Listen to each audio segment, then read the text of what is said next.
Always looking for this, that, or the other.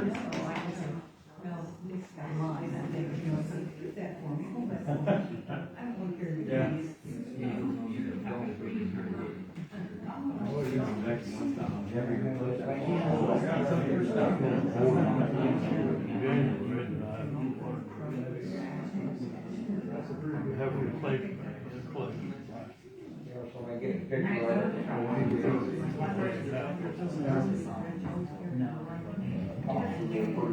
Good afternoon, everybody.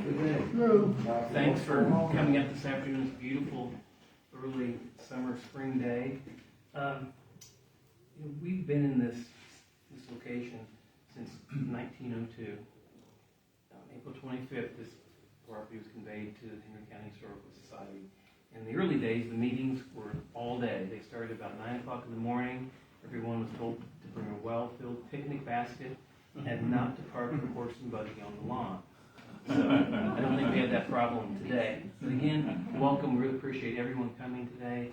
We've got a great program on railroad history that Darrel has worked hard on with Richard Adams. Unfortunately, Richard Adams is not able to be here today, but Darrel has a great presentation, and I'm going to turn it over to Darrel, our co-director.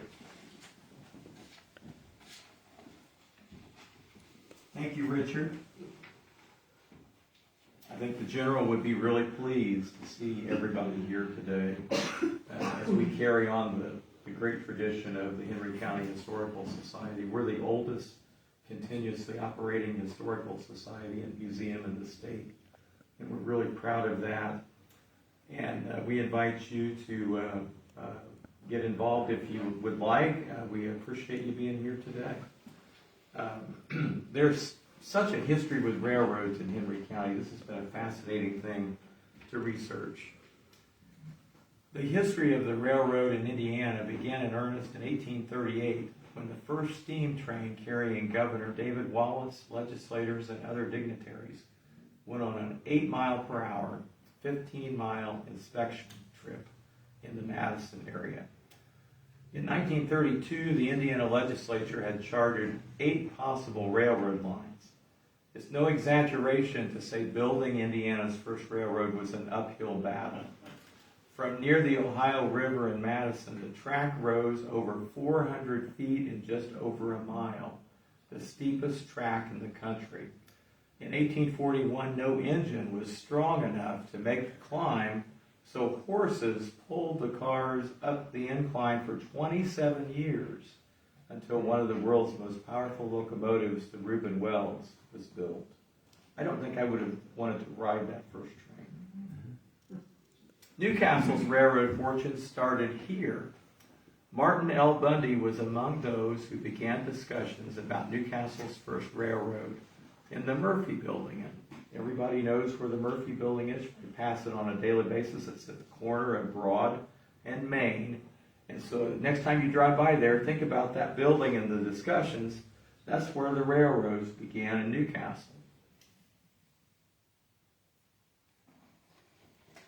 Miles Murphy was kind of a visionary, and he knew railroads were the future, and so he kind of issued an ultimatum. He said Colonel Murphy was ready to make an effort to build a railroad, and if it could not be done, then he had fully made up his mind to pull up stakes, leave the town, and go where such improvements did exist. There is much credit also due to Eli Murphy, Miles' older brother, who had been the senator from Henry County from 1845 to 1848, and who during his senatorial term had prepared and had passed by the legislature a special charter for a railroad from Newcastle to Richmond. And this is all according to Martin Bundy. When the Newcastle to Richmond line failed initially to get the needed financial support, the line was ultimately extended all the way to Logansport and opened in July of 1861. I don't know how many know this, but before he became a war hero, General Gross fought for Newcastle in other ways.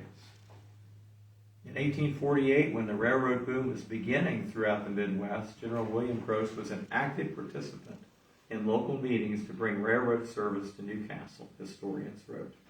3 years later, the laying of tracks from Richmond to the city was underway. Henry County was just 28 years old when talk of railroads through the county began in 1850. Talk of the extension of railroads through Henry County began in 1850. That was the year the first railroad was extended from the south to Knightstown. In little over a quarter century, several other railroads were built throughout the county. The Indiana Central Railroad was completed in 1853 and ran through Greenfield, Knightstown, Dunreath, Louisville, Strawn, Dublin, Cambridge City, and Centerville on to Richmond. Samuel Hanna, pictured here, was president of that line. You know, this kind of blew me away because I guess I had forgotten or didn't realize Newcastle had a Supreme Court justice for Indiana. It was Judge Jehu T. Elliott, elected as a justice to the Indiana Supreme Court in 1864, and he also had a key role in Newcastle's railroad growth. He was the first president of the Newcastle-Richmond line that was completed in the latter part of 1853. In a little over a quarter century, several railroads were built throughout the county. These effectively gave access to the larger markets of Cincinnati, Chicago, Cleveland, Louisville, and other cities. And that's the old Middletown Depot pictured there. A sleepy little town suddenly becomes a major industrial city. In the years following railroad development here, even Gross himself seemed amazed. If you had told me when I was a boy in Fayette County that today we would see 30 passenger trains depart from Newcastle daily, I would have said you were a lunatic, Gross was quoted as saying in his later years. Trains meant great mail by rail.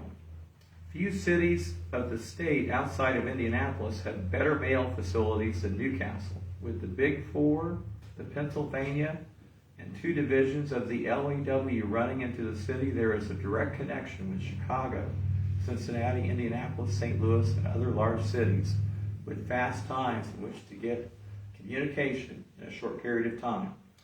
At that point in time, Chicago was reached in 5 hours, Cincinnati in 3, St. Louis in 7. L.A. Jennings played a role too. Newcastle's lumber yard and furniture store Titan also had his hand in the railroad development. He was president of a Newcastle to Rushville line that began running in 1881.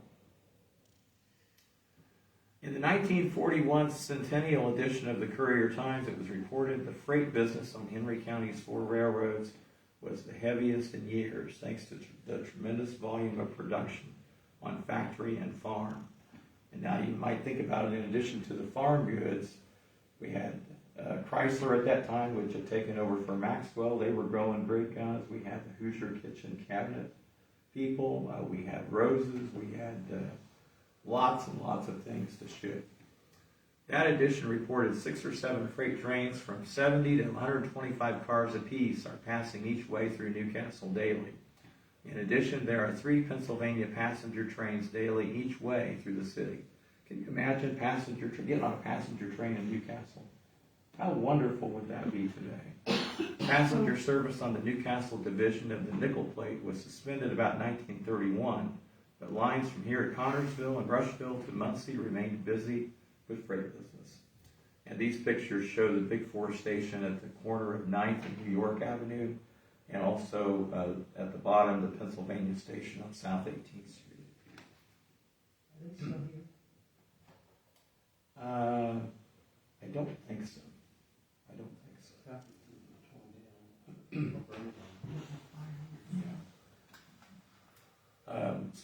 Little Springport, Indiana came into existence because of a railroad. The building of the Fort Wayne, Muncie, and Cincinnati Railroad in 1869 saw Springport come into existence at virtually the same time. I love that picture.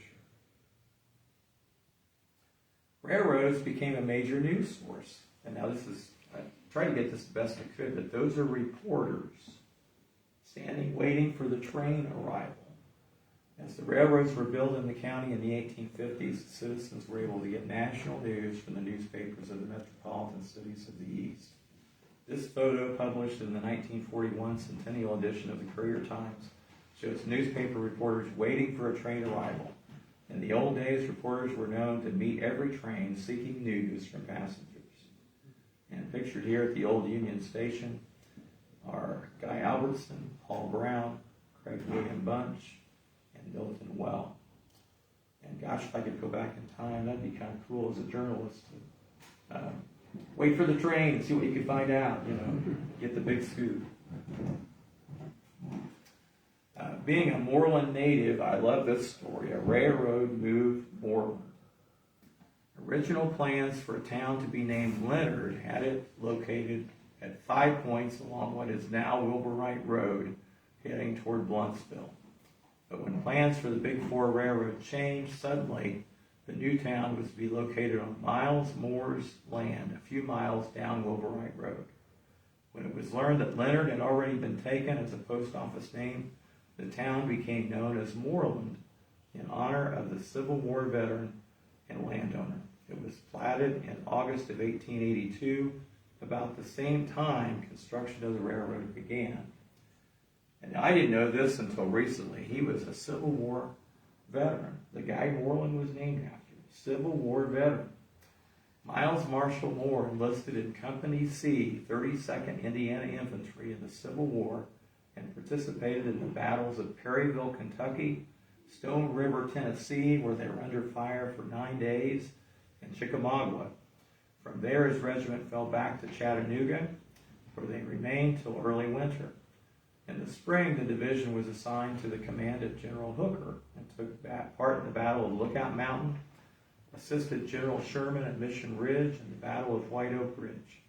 He participated in the engagement at Resaca, Georgia, and the Atlanta campaign, where his last service was performed in the top of a tree 60 feet from the ground. I wouldn't have wanted to have done that. Now this is interesting. If you can imagine passengers departing a train after arriving in Newcastle and waiting to connect to some other place, the station there, the 1500 block of Broad Street, had a modern hotel with a dining room large enough for rail passengers to take their noon dinners. It was a brick building with a stone basement and a slate roof built on the north side of Broad Street. The hotel was called the Junction House. As trains stopped for only 20 minutes for dinner, there was a great rush to get their dinners eaten and back on the trains. Thus, it required a large dining room. This is a memory from Will Bond. And, one of our displays that we hope you'll take time to see is in what we call the Bond Room in his honor. Will Bond, pictured here, said, "Always there was served a good meal. The train passengers paid 35 cents for their dinners. But after the trains left, the townspeople paid only 24 cents. Men working in the station paid $1 a week for their 6 weekday dinners. The large dining room was used also as a dance hall and for other amusements." What a time that must have been. Of course, you think about all the luxuries we have today, and we wouldn't want to trade those, but it would be nice to go back in time and to kind of experience all that. At the end of World War I, when General Omar Bundy came home a World War I hero, the wilderness town he was born in suddenly was a major transportation hub. Newcastle had 4 steam railways. Pennsylvania line running between Chicago and Cincinnati, the Lake Erie and Western, the Peoria and Eastern division of the Big Four, 2 traction lines, the Terre Haute, Indianapolis and Eastern, and the Honeybee line of the Union Traction Company. All of these lines ensure adequate freight services for large manufacturing interests, the Newcastle newspaper reported. All local manufacturers recognize the unusual shipping facilities offered in Newcastle. Henry County residents were able to ride the interurban for more than 40 years from the famed Honeybee line that ran between Newcastle and Indianapolis. I worked in Indianapolis for 5 years, fought the traffic for 5 years, endured nightmares for 5 years, and I hear this and think I could have got on a train rode to Indianapolis, read the paper on the way, and been totally relaxed once I got there. Propelled by electricity, sparks were known to fly when contact was slightly broken as the cars made 90-degree turns on city streets. It all ended January 19th, 1941. Some found riding the interurban a nerve-wracking experience. On January 5th, 1883, the Courier reported Moreland Sam Kuntz, grandfather of Otho V. Kuntz, took his first train ride to Newcastle. So unnerved by the 20-mile-per-hour speed of the train, Kuntz was reportedly seen on Brown Road walking back home to Moreland. This photo is from the east, looking at Broad Street. And of course, sometimes trains delivered unwelcome headlines. How many remember the January 1st, 1968 collision of two Pennsylvania railroad trains that caused the evacuation of Dunreath as one of the cars was carrying 12,000 gallons of ammonia? And it's a miracle. I don't think anybody died in that, but it's a miracle. But I've talked to a few people here already that said that they remember that, and it was my dad. My dad was a volunteer fireman from Moreland, and I think he went out there that night. How many have heard of the train lady? Oh, yeah. For many years, Blanche Whitmore was a familiar sight at the Broad Street train tracks in Newcastle. This painting by Chris Lindsay captures the common scene. When work was being done on the tracks, Blanche helped direct traffic. And I had put that picture on our Facebook page, and I got several neat responses. I'm going to share some of them with you. Fond memories of Blanche. She was one of the sweetest ladies and so smart when it came to trains. As a kid, I would hang out with her during the summer and talk to her. I'd give anything if we had those smartphones back then to record her stories. And I'm honored to have one of those Chris Livesey prints hanging in my home. Here's Jack Lee. He says, I worked at Goodyear Tire and Service Store back in the 80s. Blanche was there to watch the trains almost every day. The weather wasn't a problem for her.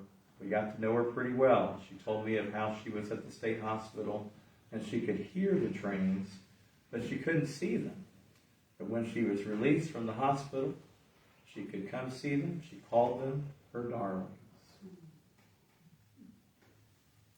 Mark Schoenor contributed this comment. Blanche was quite a remarkable woman. We could all learn something from her intense devotion to trains.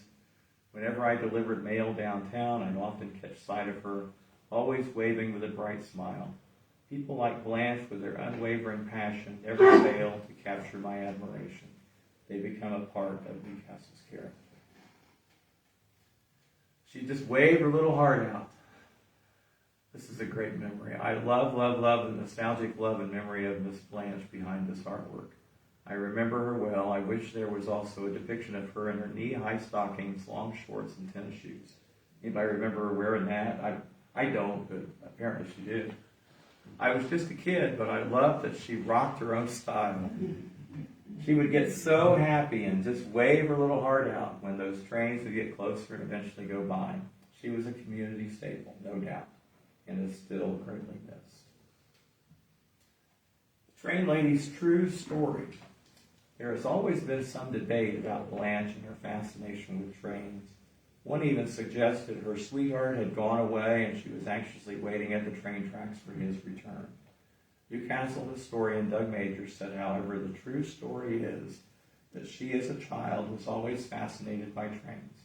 She was an epileptic patient at the state hospital who was released to live on her own in the 1960s. Train whistles followed Blanche to the very end of her life. Blanche was across the hall from my mother-in-law at Heritage House. Her room was decorated with train items and a clock that sounded like a train whistle every hour. A lovely lady. Blanche Whitmore died August 2nd, 2006. She was 88 years old. Trains also had a role to play in the Catherine Winters mystery. Dr. Winters took many train trips searching for his daughter, Catherine. Ironically and tragically, it could have been a train that carried Catherine away. A bill slid under the business window into the bars, the iron bars. The clerk wrote the date on the receipt, March 22nd, 1913. That's 2 days after she disappeared. One oblong box, shipped to, and there was an address, Big 4 Depot, attention station master, customer pickup on delivery. The porter turned to arrange the crates. The oblong box crashed down, falling from the top of the wet pile, higher than usual due to slow deliveries. Nothing obvious busted. The porter hoisted the box back onto the stack and recoiled from a nauseating odor. It was the stench of death. Now, this was written and reported by Charlene Perry and Lisa Perry Martin in the book Looking for Catherine, Memoirs of a House That Spoke. I know there's a lot of different theories as to what happened to her, but the theory that they subscribe to, I think, is that Catherine came home late that day. It upset the stepmother. The stepmother hit her really hard, didn't intend to kill her. But, you know, if you hit, especially a little kid, really hard and they hit their head against the wall, it can happen. And that when it did happen, the theory is that they panicked because the father, Dr. Winters, he was a dentist, had his dentist office on Broad Street. They didn't want him to know what had happened. And so they blackmailed this railroad agent. They got rid of Catherine's body. And Doug Majors tells me, he's pointed his finger at me and says, don't you tell people where this went. But somewhere in Illinois. And Richard Adams, when we had a Catherine Winters PowerPoint like this, Richard Adams was here. And Richard confirmed that at that point in time, a Newcastle train line ran into Illinois. And so the theory is that she is buried somewhere in Illinois. Now there are other theories, obviously. The 1913 flood happened that very same day. Some people think she got caught up in the flood. There were gypsies in town, and some people think that gypsies took her. And that's what Dr. Winters took all these train trips trying to find where she went.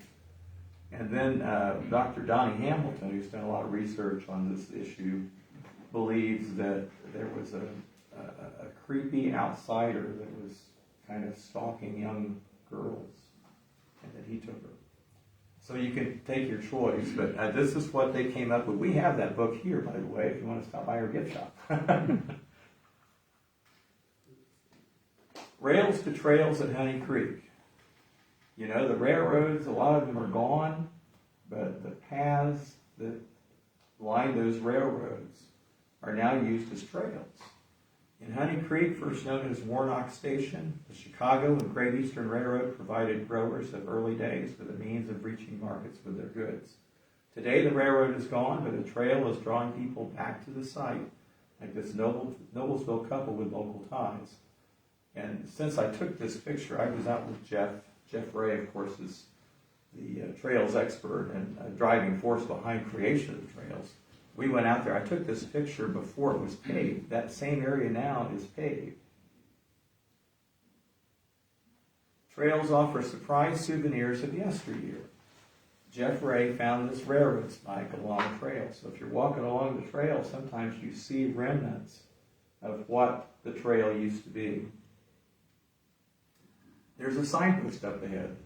No, we haven't entered the twilight zone. On the National Road Heritage Trail, hikers can find this railroad relic.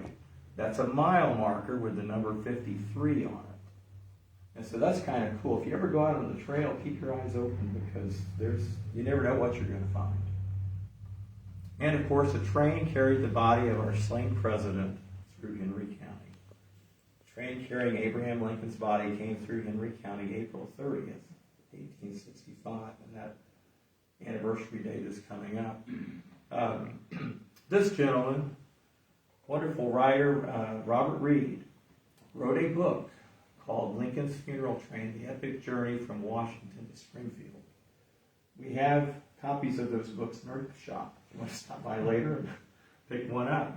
He came to the Historical Society a few years ago and gave a fascinating program on the research that he had done.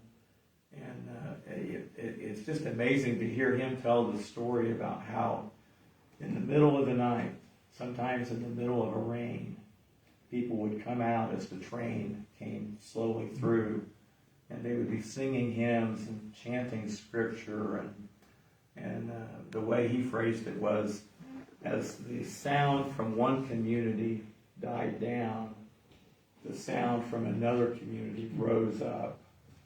And he thinks it's one of the most amazing and probably uncovered stories in our times.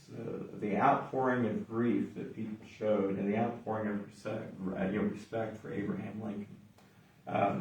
The bottom part there, it says Lincoln and all mankind. That was a handbill that Benjamin Parker had designed, and they handed those out all along communities of Henry County and the National Road to let people know that the train's coming.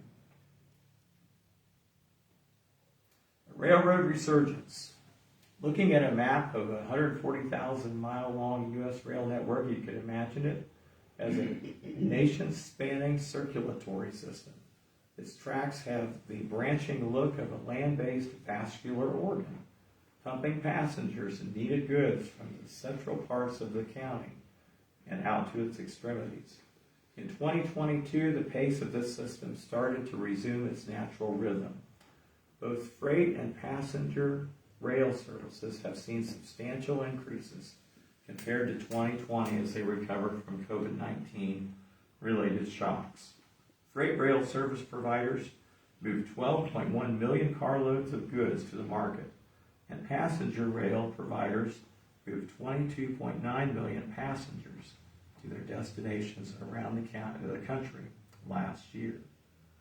And I had hoped to do some research to figure out how many trains come through Henry County on a daily basis, especially Newcastle and Mount Summit.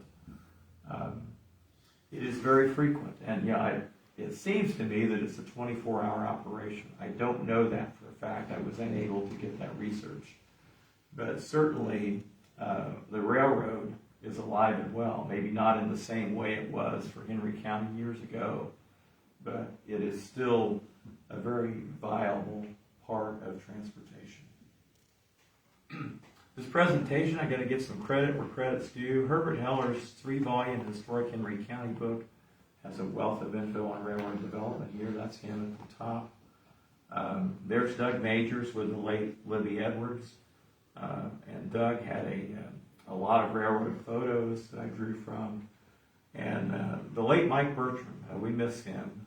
He's gone now, but before he died, he put a lot of old photographs in a digital form, which makes it so nice for guys like me because you don't have to scan them, you can just call them up. And I've used his resources a lot. So Mike, thank you. Doug, thank you. Dr. Heller, thank you. And also by the rich historic files of our Henry County Historical Society, which has been quite literally tracking local history since 1886. Ask about becoming a member, shop for interesting history books in our gift shop, make a donation to help support the oldest continuously operating historical society and museum in the state of Indiana. And watch our Facebook page, watch the newspaper. We will have another kind of a follow-up program on railroads, a program featuring local train expert Richard Adams is in the planning stages. As I mentioned before, he had intended to be part of this discussion today and had a conflict. And Richard will be joined by Mont Switzer of Mount Summit. And Mont is in the transportation business with his trucking interest. And so that will be an interesting program, and we'll let you know when we can arrange that and get that scheduled. Thanks for being with us today. Please stay and check out our newest exhibit. My co-director, Kay Ford, and volunteer Ann Rockwell did a tremendous job on this. It's just through that doorway and around the corner. And please take a look at it. Getting from here to there, transportation in Henry County. My voice held up. Thank you very much. Does anybody have anything they want to add to this or have any questions? I'll try to answer them. We have Richard McKnight here. Richard has been part of the Historical Society for over 40 years. Is that right? I'm afraid you're right. And we value his knowledge and expertise very much. But does anybody have any questions or anything that they want to add to railroad history? The train that comes through downtown, what is that line? You know what That's Norfolk Southern, I think. Is Isn't it Southern? That's correct, Norfolk Southern. There's It is a no, 24-hour operation. it is a 24-hour operation. I thought it had to be because sometimes I'll be trying to go somewhere and I'll run into it twice. Yep. You know. So what do the trains run probably every half hour, every hour?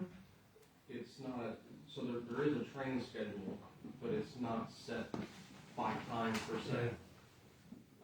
There are several intermodal consists, which are, I'm trying to think of the term right now, but basically it's just for intermodal traffic. It's its own set that goes to Georgia, Florida every day. One going to Chicago, so you got empties going north, and you got full loads going south. There's a gondola train that runs both north and south. One's loaded, one's unloaded. It's 60 and 60C. You got 123 that comes out. I think it comes off the Frankfurt district. They ship out of Lafayette that ties into the Newcastle district in Muncie. So they ship a lot of heavy equipment and manifest freight south. And then you've got a lot of your intermodal traffic, which also comes from the Chicago line to Fort Wayne, and then Fort Wayne down to Cincinnati. So, but it all ties together in Muncie. And then, as far as I know, it's the only line that Norfolk Southern has through this area that ties Chicago to the south. Wow. Now, Norfolk Southern, that's the railroad that's had some issues here lately too, isn't it? Yeah.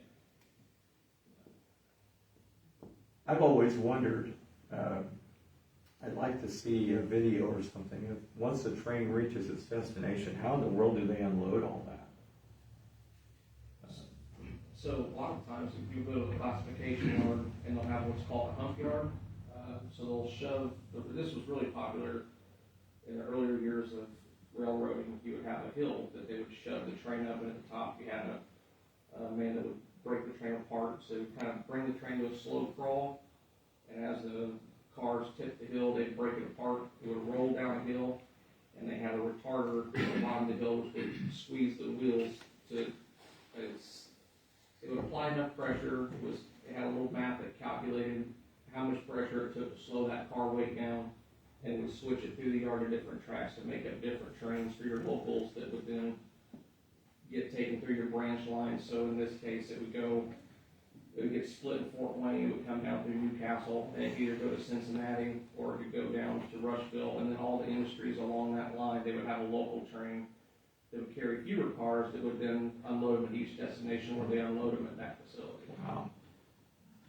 Interesting. Yes, sir, you had a question. This young man here that's talking, his name's Zachary, and he's my son. He was born with a train for a brain. And he has studied, watched, looked, researched, talked to people, been all over the internet, and there's not much you can ask him. He can't give you some down-to-the-earth, logical statement about the situation. Zachary, I'm glad you're here. I will, you had reached out to me on Facebook, I think. Yes.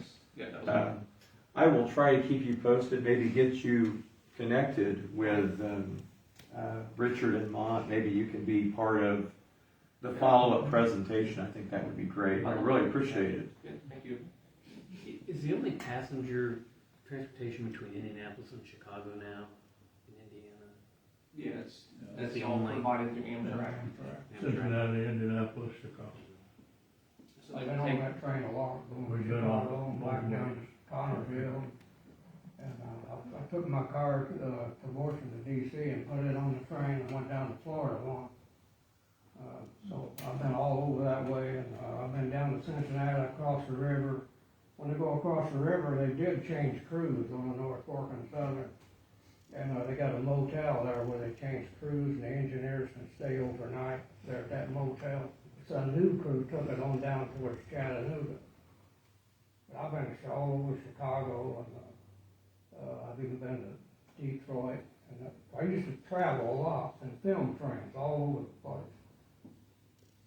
And ride them around here. But back in 1964, I hired in a General Motors, and my cousin hired in a Chrysler, and we both worked third shift. And we got to know the crew down here at the Nickel Plate and the New York Central, because we come down here and hung out all the time. And they said, "Do you guys want to go to Connersville with us sometime?" We said, "Yeah, I know." So we said, "We'll be down here at 8 o'clock one morning, and you can go down there with us." So I got off of work at Delco Remy, and he got off of work at Chrysler, and I met him, and we went down there and met the crew. And we rode up in the locomotive down to Connersville. And then we rode back, and then they had to go to Rushville too. So we rode in a caboose down to Rushville. I wish I had a nice video camera then. But anyway, we'd been up most of the day before, and all night at work. And we went down there at 8 o'clock in the morning, and we was up all day long. And when we got done, we was going home. Larry went home, and I went home, and I stopped on Broad Street at a stoplight, and I fell asleep at the stoplight. Oh, my gosh. And, I was still asleep when it changed green until somebody blowed their horn behind me. And I did that on the New York Central. I'd ride out to Ingersoll with them, and, we'd ride around wherever they would switch it down to Newcastle lumber. But the engineer told us that now when we go past the depot, you remember Al Sherry? Yes, He said, "I want yes. you to duck down when we go past. I don't want Al Sherry to see you guys, because he might say something to the superintendent." So when we rode past the station, we kind of ducked down going past that. I should have included Al Sherry in this presentation, because my understanding was he was a railroad agent here. Yeah. Was it 50 years, 60 years? Well, that was probably 1959 or 60, somewhere right around, it might have been 61 or 62 on the New York Central. Wow. And I think when we rode down to Connersville, it was 1965. Ricky? Yeah, Eugene Bailey worked for the Pennsylvania Railroad for 40 years, from 1919 to 1959. I don't know if I knew that or not. Wow. And- I remember him as a bailiff. That's a bailiff, Yeah, right? the Court bailiff? bailiff in Judge Hayes' court, but, and, I knew Eugene, he went to a while church, and, he was like a freight agent or whatever, Wow. on Pennsylvania Railroad Wow. for 40 years. He retired in 1959, he passed away in 1984. Now, how many remember the Knightstown to Carthage Railroad? Yeah. Oh, yeah. And we would take our kids when they were little on that. And especially I have a son, he's 27 now, but he was just probably 6 or 7. Took him on the Great Train Robbery. They had actors that would portray the train would be stopped, and the guys were pretending to rob the train, and my 6-year-old son gave them heck. Yeah. How many remember the Connersville dinner train? There was a dear teacher of my wife and I, Clarice Scheidel at Blue River Valley. She taught Latin, she taught English. For many years before Becky and I had her, she was involved in drama, put on some amazing stage plays. But Becky did a lot of work for her, and we became close friends. And she took us on the Connersville train excursion once. It was a dinner train, and I don't know the guy's name, but he was a fantastic tour guide. Had all these stories, and just really a fun experience. They still have the dinner train. Do they really? Yes. Yep. It's between the train and the fire station down there. You get off the train and you walk to the fire station and you have your meal. It's catered meal. Oh, really? Wow. And then you get back on the train and go back. But they have that, they have the train robbery, they have the president, I think they have Lincoln and another president, but I'm not sure about the other one. They've got all kinds of things down there. They still do the train to Metamora from. Yes. Yes, yeah, I think we've done that too. They have the Polar Express and the at Christmas time. Uh-huh. Yeah. Wonderful. You know, we have a video here, seen from Newcastle, 1936, I believe. And one of the scenes is out by Memorial Park, and the train, I think, correct me if I'm wrong, was it, they called it the Dinky, that went to Muncie with the honeybee. But you can see in the video, the train going up on the tracks. Yes. That was where they had the tunnel underneath State Road 3. Yes. Yes. And that was so yes. that they could go back and forth. Well, and I seem to remember they were gonna try to recreate that. I don't know whatever happened to those plans, but they were gonna try to, maybe they didn't have the money to do it. But. Yeah, somebody in the back had a question. That was the honeybee line. Oh, it's a honeybee line. That was the honeybee line, and that's where they was running that gas pipe. They didn't Oh, know that. right. They used that old inner right of way. Mm-hmm. It followed what at the time was a nickel plate, to Norfolk Southern now, from Newcastle all the way up just to the south end of Muncie, and it split off across Walnut Street and went into downtown, and then it split off, and all of its fingers went everywhere from there. I have a similar story to his. So I work at General Motors third shift myself now. I'm a bit of a night owl, and other than riding at Connorsville or at the nice town of Carthage, my first trip was on the old nickel plate. My brother, sister, and I, we got on the train. I made good friends with the conductor. You could, as a kid, if I wasn't in school, typically by the train tracks, and I got to see train lady and stuff from time to time as a kid, going back and forth. Trains were always my passion, and I made good friends with the conductor and engineer on that line. And they say, hey, if you want to take a ride, meet us up here at such and such date and time. And we met them up there. My dad took us up in the truck, dropped us off. We got on the train behind Reynolds, and he took us out to New Lisbon and stopped out there. And I'll never forget, it was an old Santa Fe unit. It was a blue and yellow old freight bonnet paint scheme. We run Long Hood Ford towards New Lisbon. And I remember we picked up cars at Chrysler. This is back when Chrysler was still loading the old 86-foot Pullman Greenville box cars out of there. And same scenario, he said, we're going to pull in here, we got to pick up a load going back. You guys have to stay down. Nobody can see you here. So we were hunkering down beneath the front windows of the locomotive. We went in and picked the cars up. And as we pulled out, he said, okay, you guys can get up now. And at all the crossings from there to New Lisbon, we took turns blowing the horn at the crossings. Oh, how and cool. Oh, I remember sitting up there, his name was Tony, was the engineer. I remember sitting with him and he would say, all right, he said, this is your independent, this is your train break. I need you to do this. And he instructed me on how to bring the train to a stop. And my dad was there in the pickup truck to pick us up at New Lisbon and take us home. So I just, a lot of similarities there between where we worked the shift. And you are operating some train stuff now. Yeah, so we have the old nickel plate, the Indiana Transportation Museum that was in Noblesville is now operated by the Nickel Plate Express, and I'm a conductor at that railway. And we do tours from Noblesville up to Atlanta. We're trying to fix our trackage to go back up to Tipton. We want to bring the pizza train back. Some of you might remember back just a few years ago, we run all the way to the state fair.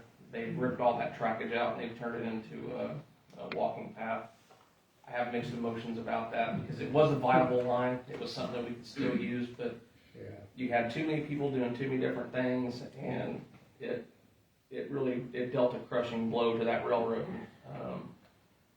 I like to see old right-of-ways that haven't been used, that have no trackage turned into trails, but I get a little hurt when it comes to ripping out rails and I can putting understand. trails down. Yeah, I don't like.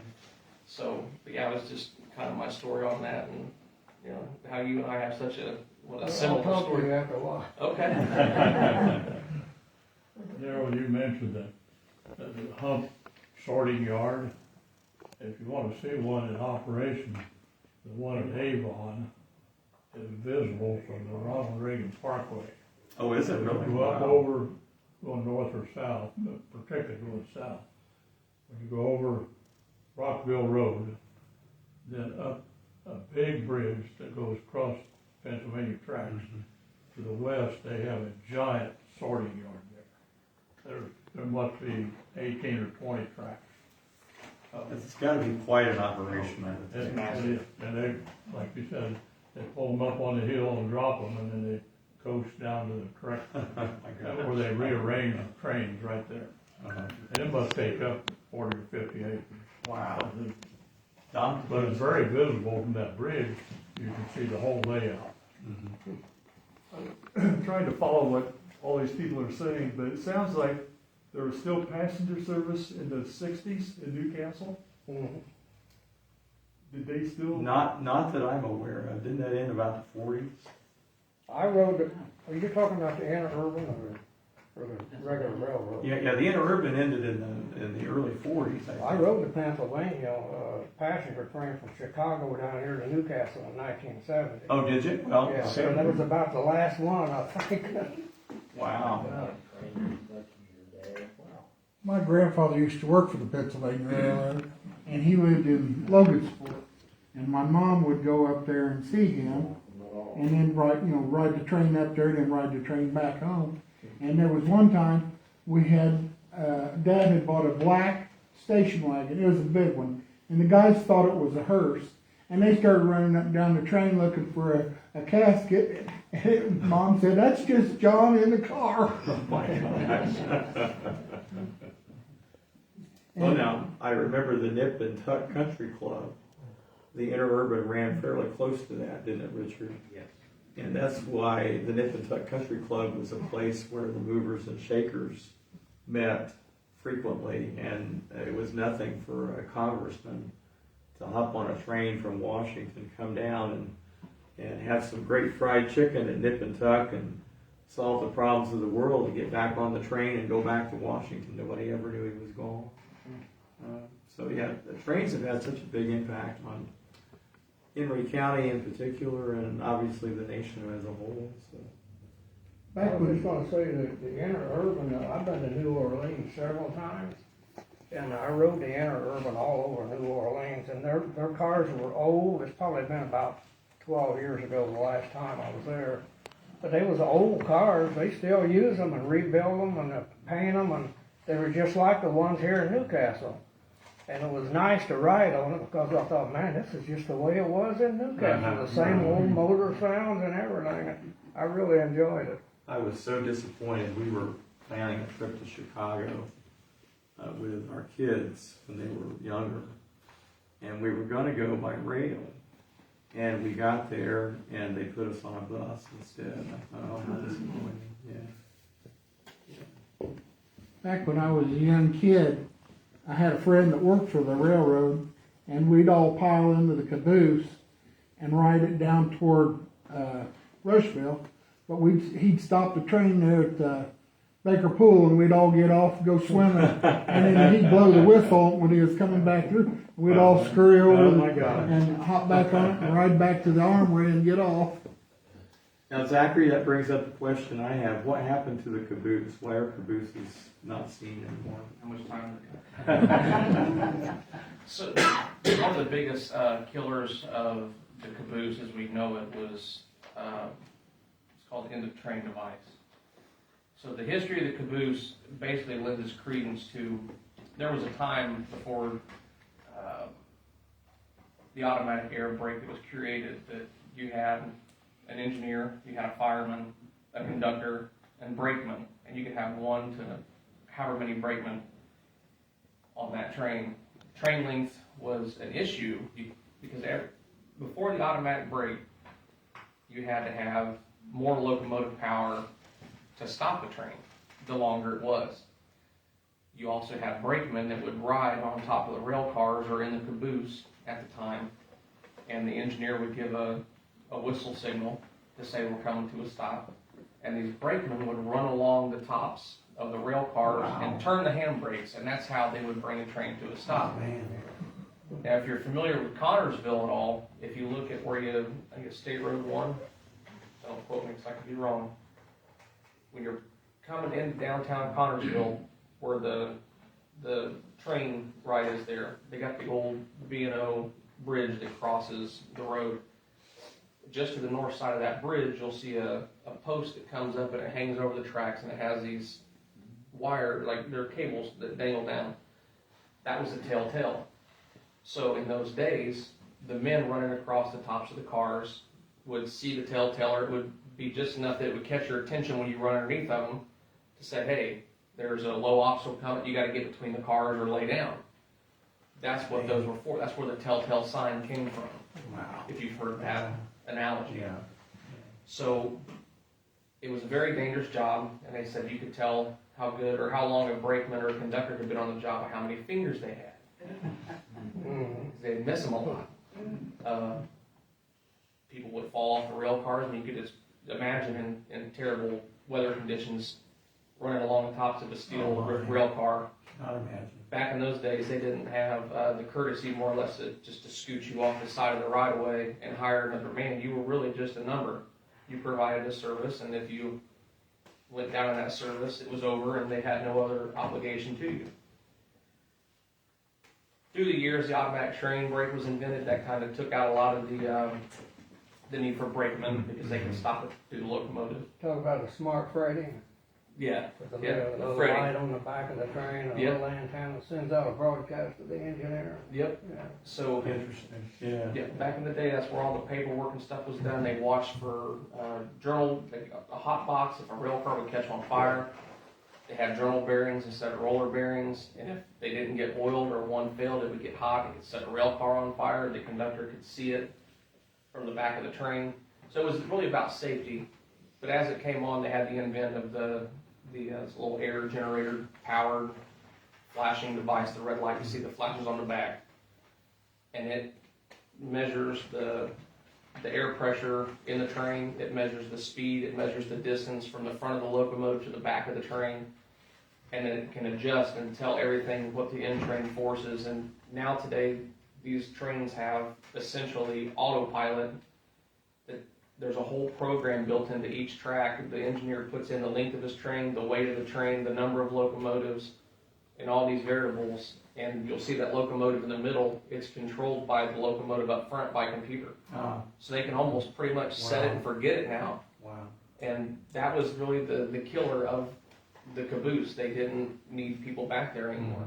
And their detector boxes located along, are they 10 or 20 miles apart? 10 to 15 miles usually. Yeah, so I always had a scanner with me.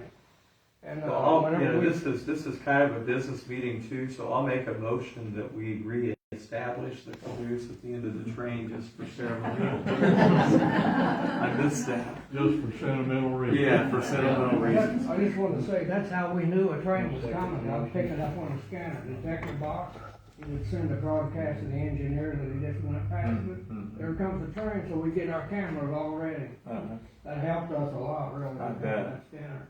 Well, this has been a wonderful discussion. Thank you all for your input. I'm going to turn the meeting back over to our president, Bishop McKnight, and let him take it over from here.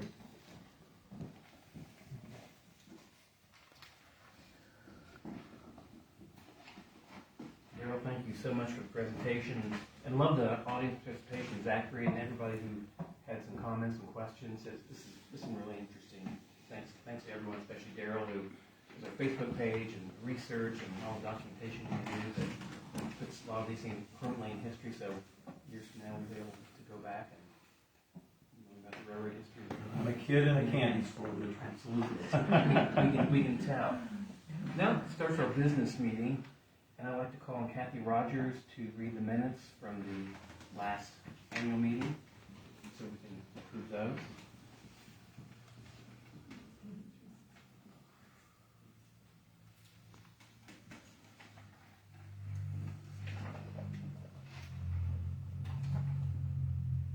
In the Henry County Historical Society Annual Meeting, April 23rd, 2023.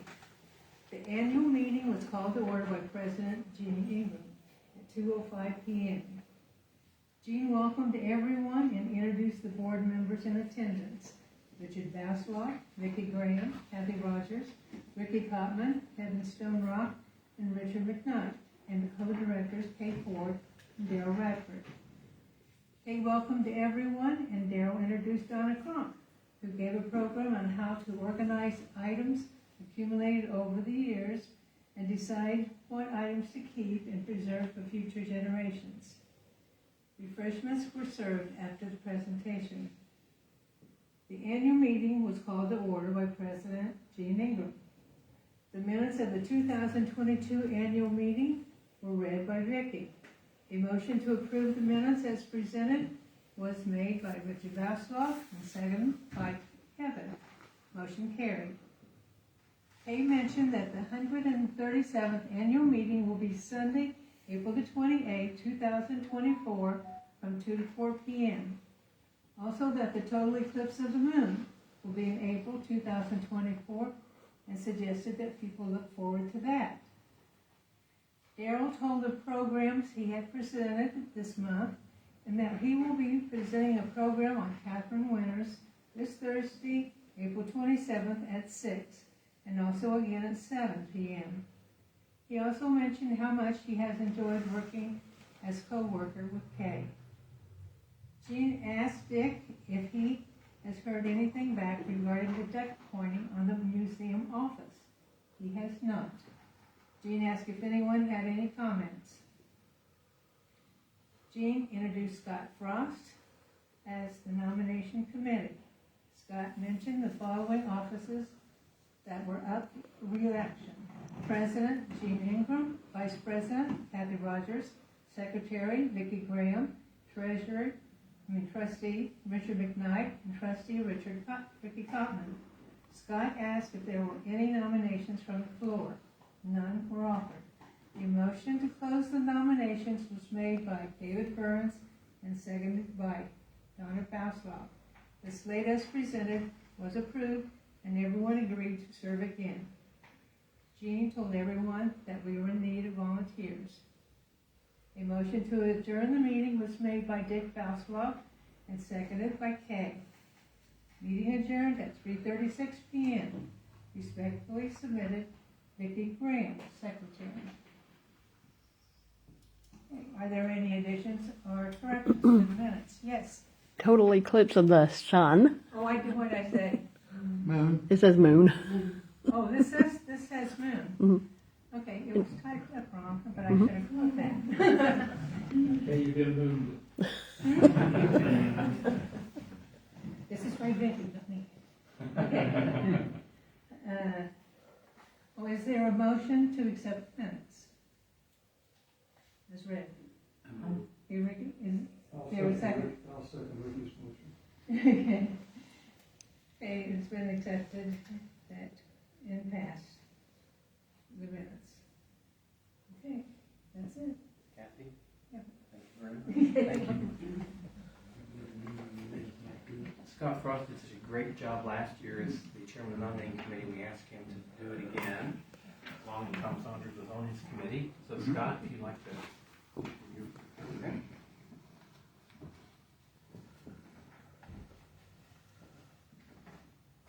I have been tasked with the nominations. We have Social Funds Treasurer nominee Jeff Ray, County Funds Treasurer nominee Joanne Edwards, Trustee nominee Kevin Stonerock, and Trustee nominee Richard Bassloff. Are there any other nominations on the floor?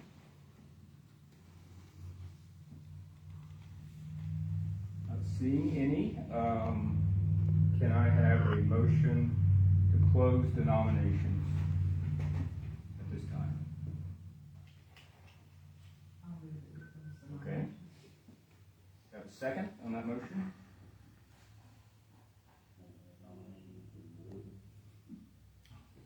So I'll say. Ricky, if you second that motion. Do we now vote? Okay. We vote on these four nominees. Do I have a motion to accept these four as the 4 new members. So moved. So moved. Have a second?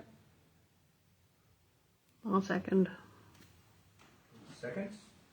And we have these 4 nominees are elected at the end of my presentation. Yes. There you go. Thank you very much. Thank you. Scott. And today we have Kathy Rogers, who just was up as our vice president, trustees Ricky Cotman, Sheila Marion, and Kathy Rogers. Richard Basslock is here as well. I'd like to thank Darrel and Kay for all they do for our historical society. It's a good partnership. Kay loves genealogy and DAR, and Darrel's kind of our Facebook on the ground history guy, so we really appreciate all you do. And Kay, do you have anything you'd like to say? I'm good. Okay. Darrel, anything else you'd like to add? I've enjoyed working with Kay immensely. I think we make a good team, and I would encourage people. Kay worked awfully hard on this exhibit through the doors here with Ann Rockwell, and please take time to go look at that when you're having refreshments. And as always, we always encourage people to volunteer. It gets tougher each year. Everyone's busy, but we do need volunteers with tour guides, with just a variety of things here at the Historical Society. So if anyone would like to volunteer, please contact Darrel or Kay. So I guess at this point, Darrel, Kay, if I missed anything, we can adjourn for the refreshments. Oh, And- next year's meeting. And next year's meeting will be April 27th. So That's Sunday again. yes, Sunday again. The refreshments. So is there a motion to adjourn the annual meeting? So moved. And Ricky seconded. Everyone, thanks again for coming. Enjoy the refreshments and the exhibit. Thank you.